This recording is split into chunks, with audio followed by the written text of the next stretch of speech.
Magnesium! If you guys know, I love magnesium. It's probably one of my favorite minerals. It's probably my favorite mineral. I love magnesium. I mention it all the time throughout my work, throughout my courses, because it's important. It's a really important mineral. Welcome back to the channel, you guys. If you don't know who I am, my name is Jessica Ash. I'm a clinical and functional nutritionist and hormone researcher that really just loves to connect the dots between your biology and your physiology and nutrition and action steps. We like to talk about science in relationship to how do we take action and really help ourselves feel better, because that's the whole point. That is the whole point of health and wellness. That's the whole point of nutrition, is actually being able to implement this stuff sustainably and feel better and go about our lives better. So with that being said, I really want to bring light to a mineral that, I think it gets a lot of attention, but then I feel like people just really overlook it. Like, they really are obsessed with taking this supplement and this supplement and this supplement, and they really forget that magnesium is responsible for so many enzymatic reactions in the body, and enzymes are the things that really run the show. And most people on this planet are now depleted and deficient in magnesium because our soil is so depleted and we are no longer drinking natural spring water that was able to pick up magnesium from the stones and the rocks and the dirt.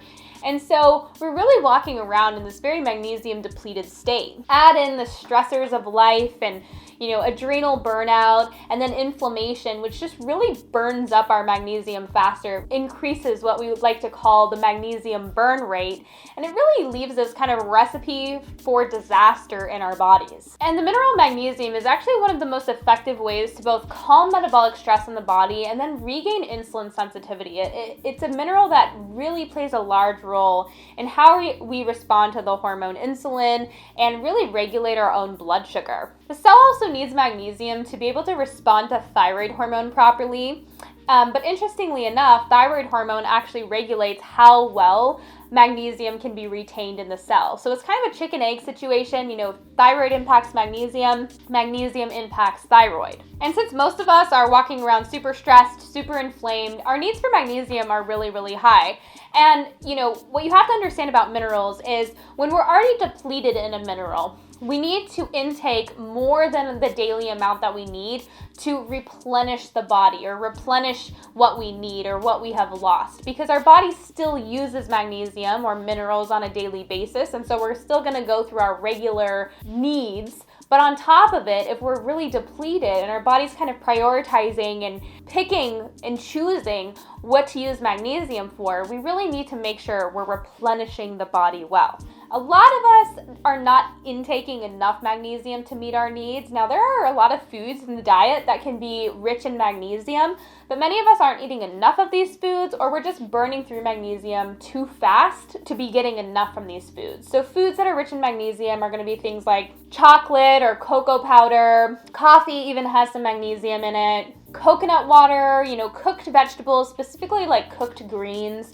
Fruits and fruit juices can be rich in minerals. Milk can have some in it. Sprouted nuts and beans can also be a really good source of magnesium if you can tolerate these foods and if these foods work for you, which a lot of people, they don't work for them very well. Nuts and seeds or beans tend to be kind of like a question mark food where for some people they work great and for a lot of people they don't work great. So that's like one of those things that's kind of up in the air, but it can be a good source of minerals for people as long as they're properly prepared, aka soaked and sprouted. But because I'm bringing to your attention that most of us are already really depleted or we're not getting enough on a regular basis, I wanted to talk about supplementation a little bit more and talk about what my favorite sources of magnesium are, what are some really bioavailable sources, and how to go about implementing them into our routine. There are many signs of magnesium deficiency, and I will not go over them all today, but one that's like pretty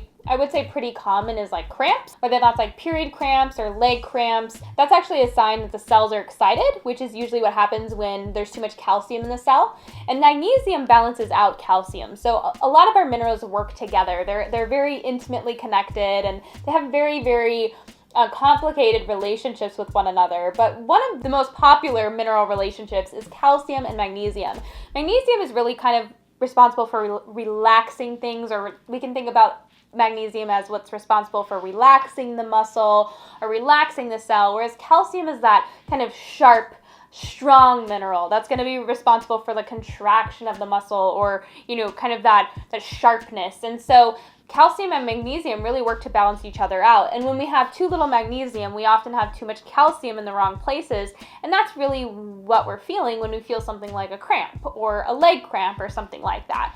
And so that's just one of 100 examples that I can use, but you can definitely do more research into what could possibly be signs of magnesium deficiency. Now, of course, before supplementation, I always recommend talking to your doctor, your practitioner, especially if you're on medications. Like, make sure that supplementation is right for you. This is really just for education and inspiration, and I hope you really take this information and apply it to your own context and what's going on in your health and your life. But with that being said, here's some of my favorite sources of magnesium, or favorite forms of magnesium.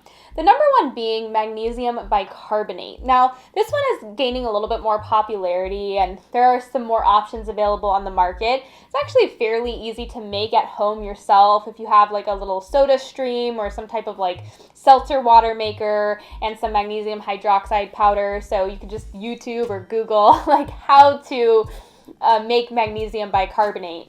But the reason why magnesium bicarbonate is gaining popularity is because it works. Magnesium has a lot of cofactors. Like I mentioned before, minerals kind of work together, and so do vitamins. They all kind of work together to help each other absorb each other or not absorb each other. They have really complicated and interconnected relationships.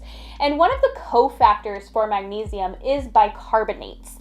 And a lot of us are no longer getting a lot of bicarbonate because we're no longer drinking water. Bicarbonate is kind of this compound that makes its way into the water when water runs over rocks and streams and there's CO2, or we can think of almost like bubbles added to the water. It's living water, and bicarbonate is one of the things that gets added to natural spring water. Because we no longer drink natural waters, or at least most of us do not, a lot of us are hurting for bicarbonate. And bicarbonate is used in the digestive tract to actually like neutralize stomach acid. It plays a lot of roles in digestive function, and so our body is using bicarbonates pretty regularly, and if we're not intaking them, we can actually have a harder time absorbing magnesium. So magnesium bicarbonate is a great way to get both bicarbonates and magnesium in. For some people, magnesium bicarbonate is not enough. It's really hard to supplement a lot of it because it can cause some digestive distress, and it needs to be consumed away from food because it can really neutralize stomach acid for a little while, just like baking soda or some other bicarbonate forms. So it's very common for people to use magnesium bicarbonate in conjunction with some other sources of magnesium just to make sure they're getting enough. But magnesium bicarbonate tends to be one of my favorite ways to get magnesium in. A second very popular and bioavailable way to get magnesium in is actually transdermal magnesium, or skin application of magnesium. Now, this usually is in the form of like chlorides or sulfates, like in the form of Epsom salt. Now, magnesium chloride, you've probably heard of like magnesium oil or magnesium lotion. That is usually in the form of magnesium chloride. Magnesium sulfate is usually Epsom salt baths, or, foot baths. You can do foot baths or whole body baths with Epsom salts. That's a great way to absorb some magnesium through the skin. Magnesium flakes are also another way to get some magnesium in through the skin. So some people prefer Epsom salts and some people prefer magnesium flakes. It's kind of one of those things where usually you can tell when you're getting benefit from a magnesium supplement. So you'll feel more relaxed, you'll feel just more rejuvenated. And so it's a really good idea to pay attention to how our body is responding to these things and use what works for us best. So I'm just kind of bringing your awareness to multiple different ways to get transdermal magnesium. So that's kind of like the second most popular way to supplement magnesium is through the skin, and that really doesn't come with the drawback of causing intestinal irritation. There are many people who have told me that they love to do both internal magnesium and external magnesium because they get different benefits from both. They don't find the same benefits from internal magnesium as they do external, and vice versa. So there's a lot of people that have told me they like to do both. I like to do both, but I think it's really a personal choice. The third type of magnesium I want to bring to your attention is magnesium glycinate, which is magnesium that's bound to glycine. Now, if you watch one of my protein powder videos, we talked a little bit about the amino acid glycine and how it can be a very beneficial amino acid, specifically for calming the body down. The gut likes to use glycine in high amounts, and the liver actually uses glycine for phase 2 detoxification of estrogen. So magnesium bound to glycine tends to be pretty bioavailable, pretty easy to absorb, and a lot of people get the calming effects from magnesium glycinate that they're really looking for with magnesium. People like to take it in the evening. I personally like to take magnesium glycinate in the evening when I take it, and for a lot of people it helps them sleep. Not everybody, but for a lot of people it does. Now, some of my favorite brands of magnesium glycinate are going to be by either Jigsaw, or I even like Doctor's Best Magnesium Glycinate. Now, that's not the only ones on the market. There are so many, but these are just 2 that I love and regularly use. Another pretty bioavailable form of magnesium is Magnesium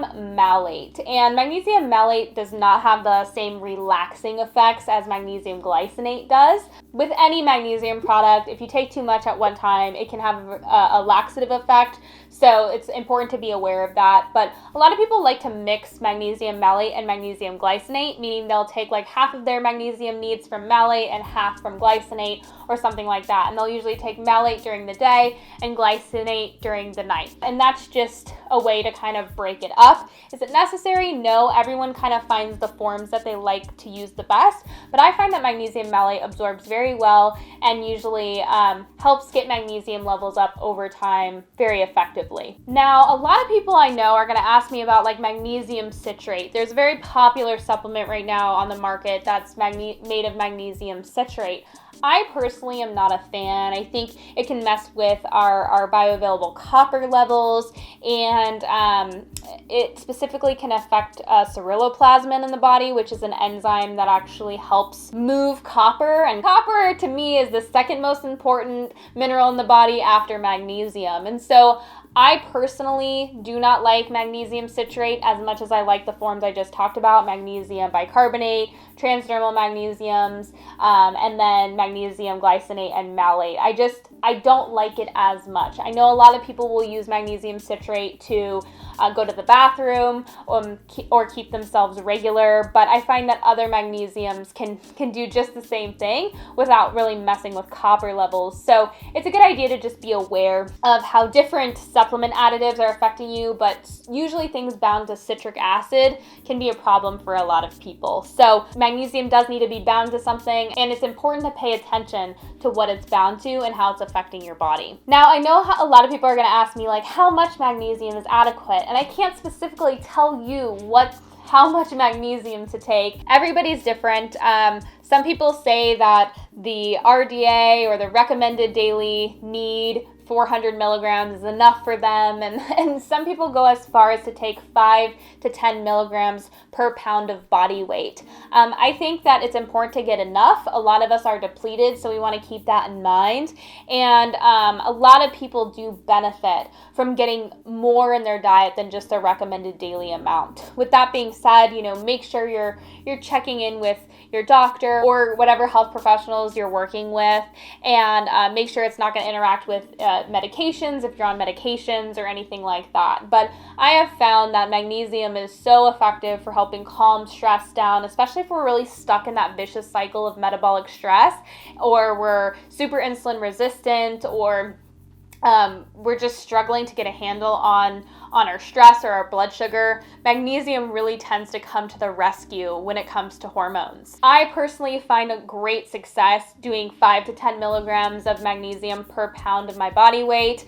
and I get it from a variety of sources that I talked about today. I don't just get it from one type of magnesium. I make sure to get it through diet. I make sure to do some transdermal, some bicarbonates, and then usually I'll do another form. Now, keep in mind there are cofactors to magnesium as well. So a lot of people will supplement magnesium and they're like, I'm just not getting the benefits from magnesium.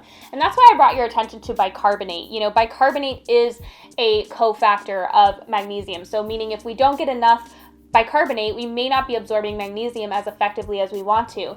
The same goes for the mineral boron. Boron really plays a big role in how we retain magnesium within the cell. And so if we're boron deficient, we can actually have a really big problem absorbing or keeping magnesium around. Vitamin B6 is another vitamin cofactor for magnesium. A lot of women are really struggling with their vitamin B6 levels, and vitamin B6 plays a big role in progesterone production and ovulation. And interestingly enough, it's also a very important cofactor for magnesium. So it makes me wonder if those two things are connected. But that's a long way of saying, like, make sure we're getting plenty of vitamin B6 in the diet, plenty of boron. A great source of B6 would be like grass-fed beef liver. A great source of boron would be like organic raisins, but some people decide to supplement those as well. And then keep in mind, as a last note to cofactors, is that low sodium diets will actually cause an increase in waste of magnesium because aldosterone levels will increase. And aldosterone levels increasing usually causes us to lose other minerals. And so when we're not eating enough high quality salt or high quality sodium from like things like high quality sea salt, we can really cause ourselves to waste a lot of magnesium. This is because the adrenals are under stress, but aldosterone can also raise, which can cause more mineral wasting. So that's important to keep in mind, is if we're really skimping on the salt and we're really craving salt a lot, that could actually be affecting our magnesium levels as well. So in addition to a really nutrient dense diet where we focus on balancing blood sugar and getting a lot of those nutrient dense bioavailable foods in, like I talk about in my course, Fully Nourished,